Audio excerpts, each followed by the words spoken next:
What is up, YouTube? It is your boy the Black Exorcist here, and welcome back to another video. And this time around, I'm going to be doing a review of the season 1 finale of Heroes Reborn. I used to love the original Hero series when it came out. Actually, that's a lie. I didn't watch it when it came out. I watched it on Netflix, and I loved it though. I thought that was fantastic. I loved Peter. I loved Siler. I love Mohinder. I love the characters. The characters I think they were pretty well done. There's a lot of plot holes in the Hero series, and I think they were trying to kind of fix some of that maybe with Heroes Reborn. But to me, Reborn feels more like a reboot than it does an actual true successor. And even though it has a lot of the same characters, not a lot of, it does have some of the same characters, and it does have the same universe in the sense where it takes place, I think it's a couple months or maybe a year after Claire's incident. But when I say Claire's incident, I mean when she exposed herself too. I'm only doing one take of this, so I'm probably gonna be starting like a motherfucker. But shit, what is that? Oh yeah, because it doesn't actually feel like necessarily like a sequel, even though it is a direct sequel. And I think a lot of the reason why I say this is because I don't really feel a connection, or like the urgency between most of what happened in the original series versus what's happening now.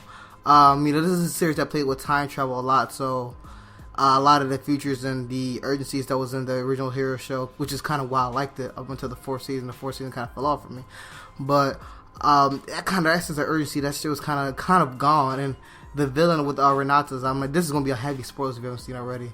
Heavy spoilers. And the villain that was Renatas, and I can't think of the evil blonde bitch's name, but who she led Renatas. Taylor, was it Taylor? Erica Taylor, something like that. Erica Taylor, I think, something like that, or Erica something. I'm just gonna call her Erica, okay?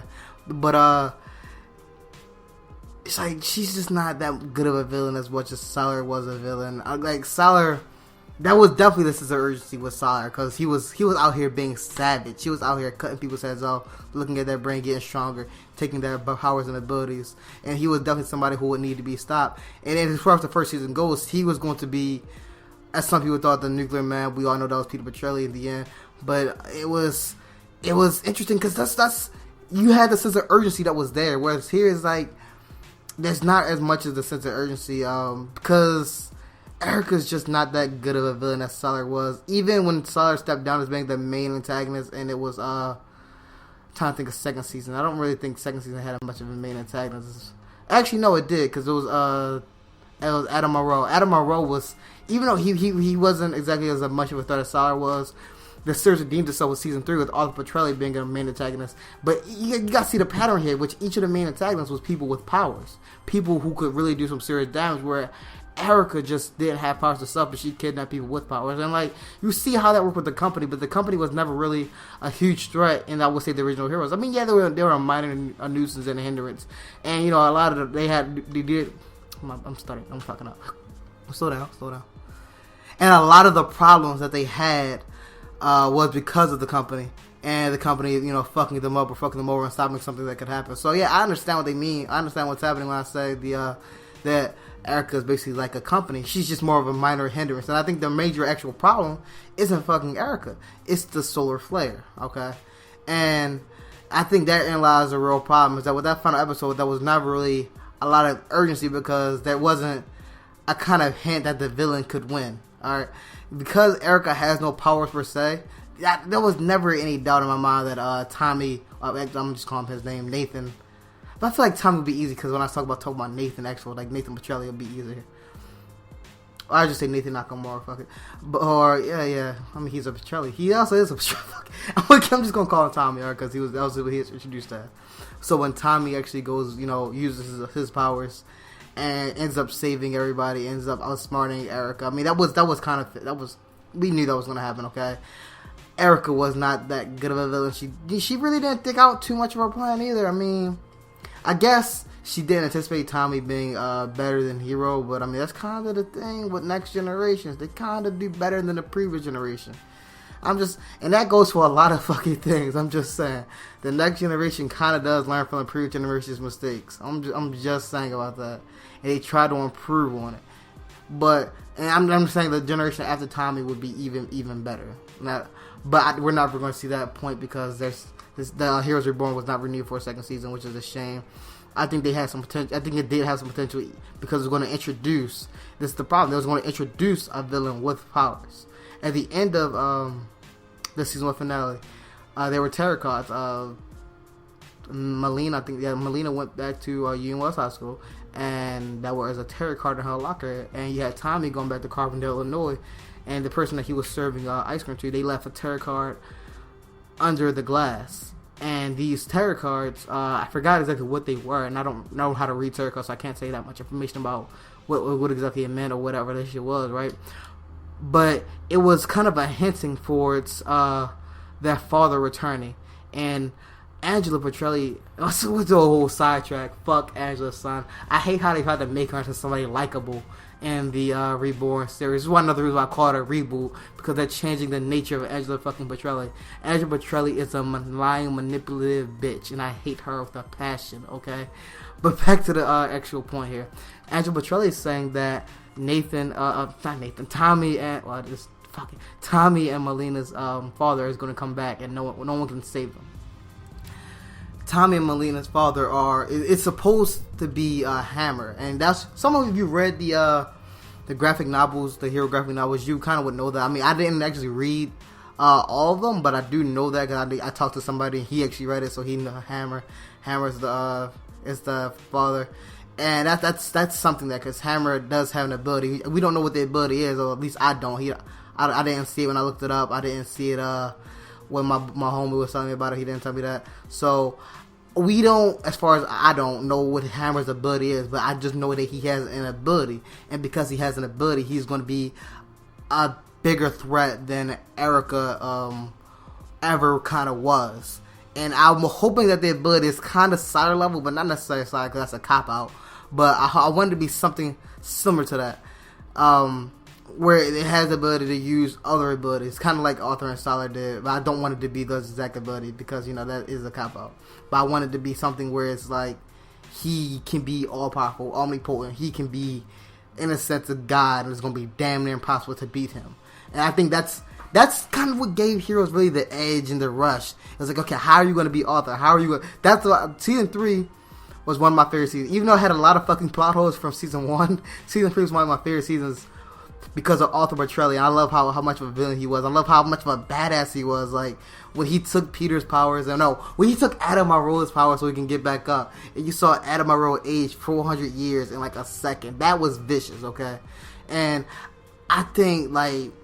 that's probably one of the coolest things that Heroes has ever introduced. Let's have the villain with powers, and that's just, I keep like beating a dead horse with this. It's just that Erica did not have that, and like the entire series kind of fell flat because of that.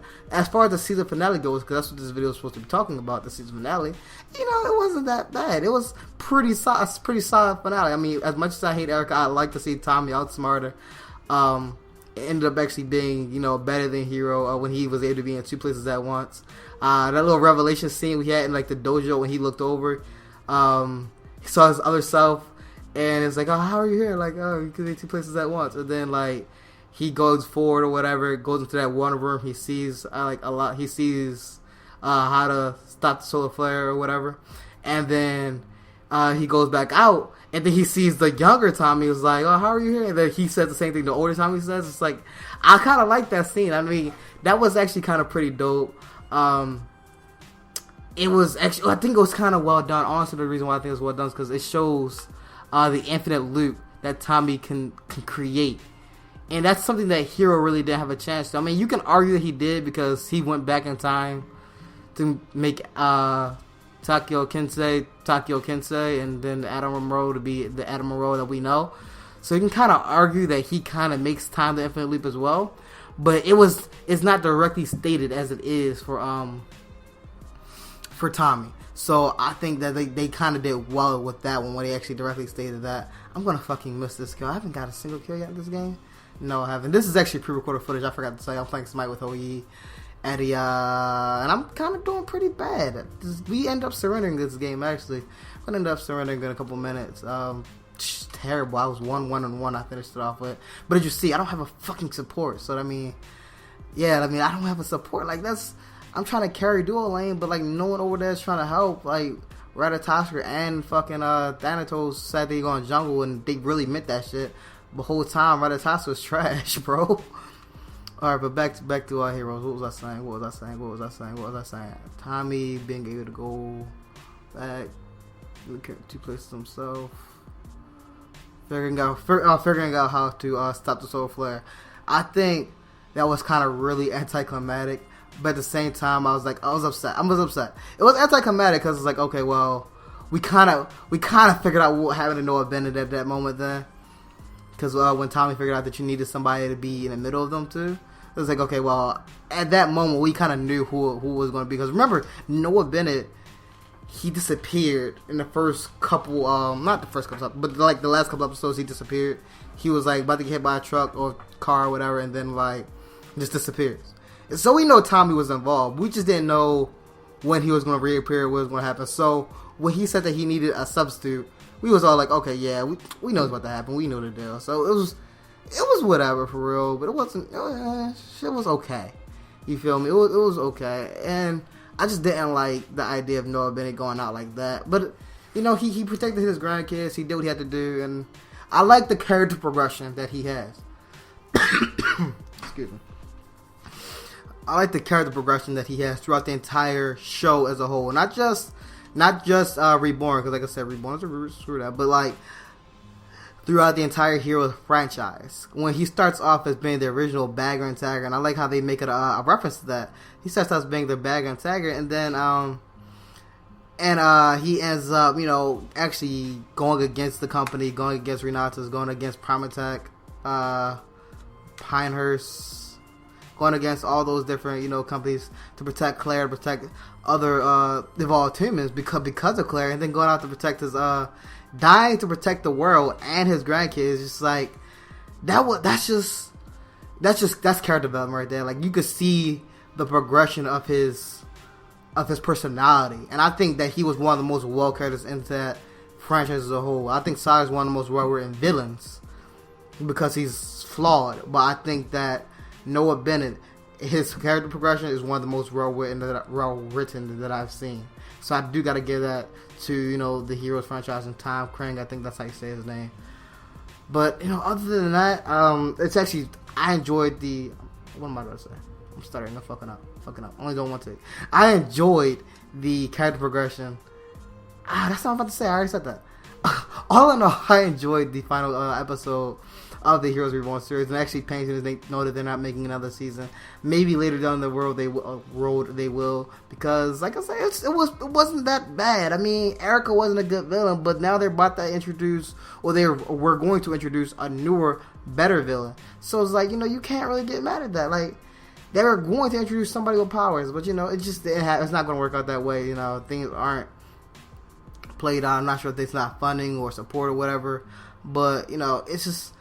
Hopefully they'll come back to it. Hopefully they'll come back to the Heroes franchise, because I don't really want it to die out the way it did die out. I would have rather it died off in season 1 or season 3. The way it ended in season 4, I didn't really like it. I'm not really sure if I wanted to end like that in season 1 of Reborn. I want the franchise to have a really good, solid ending, like in season 1 or 3. And I think season 1 actually had like the best kind of solid ending with, in the fact that you assume that Peter and Nathan had died. And you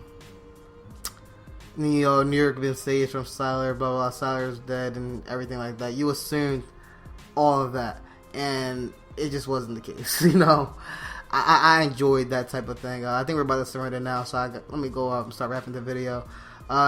Thank you guys for watching. This has been your boy, the Black Exorcist, and I will start doing more reviews like this kind of too. Actually, I do got another guy review coming up. I actually want to do my next guy review on Amaterasu when she gets the Xbox. I played her on PC. She's pretty balanced. I'll say that much. Like, I did okay with her. Didn't do too well, but yeah, she was definitely pretty balanced. I do want to do my next guy review on her.